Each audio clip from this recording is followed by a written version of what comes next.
The only way for your dog to live their best life is if it's off leash. Parker, fetch, come. And the only way for you to be confident enough to live this and do this, because there are distractions, real life, real world things happen. Dogs show up, porcupines, bears, depending where you live, where I live.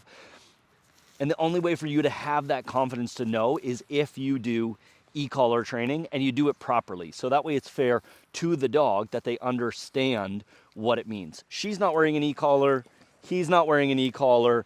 The shepherd is, and the little pit bull somewhere is. I don't know where she is. Watch, I'll hit the button and she should just come over to me. There's vibration, there's electric stimulation. What a good girl. But I do not condition dogs to the vibration initially, because at some point, like with her, Pomeranians and porcupines, I don't know what it is, but she will go after them. She won't go after Pomeranians anymore, but porcupines, it's been a while, but we had an incident and we worked through it. The first day, we had to go to the vet because I didn't see the porcupine before she did. The second time we saw a porcupine, I was able to keep her away from it and create a negative association with that thing. So I can use it like a leash on any dog. Now the little dog right here, who I just adopted, this is Brady, but he came to me for training when he was 6 months old. For him, he's not wearing an e-collar right now, but he has 90% recall. It's not enough in most situations. I knew we were coming to this field. I scanned the edge for porcupines, and other than that, I'm good, but it's still not 100%. The only way, because he's a terrier, there's still things, like I'm taking a risk right now. To be honest, should I? No, I should just have his e-collar on, but I forgot it at home, which is why it's important to do proper e-collar training to phase off of the tool, because it's just a tool, right? Like, it's not a miracle thing. It doesn't teach your dog come, it reinforces that command that you have to teach them separately. And so for her, Vega, come. I thought she was perfect for, well, you're still perfect. Oh, her perfect girl in some ways. But she's a lab. She's a hunting dog. She already had her master level hunting title. And whole year later, if I could break, go.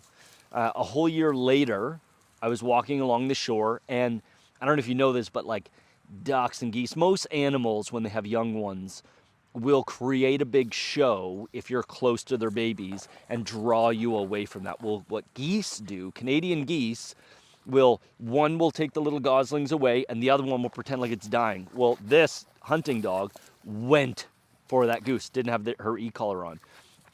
Called her, but you have to understand, it's like police or ambulance drivers when they're in this situation, that things are very serious. Just like with them, the ear canals close, tunnel vision, they're just in prey drive, or they're just in defense, or they're just in heightened amounts of adrenaline and dopamine, and all of these very potent drugs channels the body to just go into mission mode. The nice thing with the e-collars, you can stop that, but I didn't have it on her. So I literally kicked off my flip-flops and sprinted around the shore as she was swimming out after this goose, which I knew this, which is why I was in such panic mode. I knew I couldn't swim fast enough to them.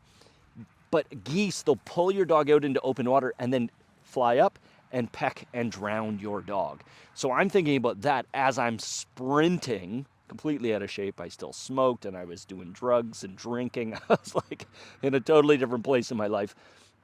And so I'm going, it's just pure adrenaline going. And then I finally, thank God I had a whistle, I finally got parallel to them, like probably like 200 yards, 250 yards along the shore till I got parallel. And then I could wave and get this visual and blow the whistle, which she was trained to.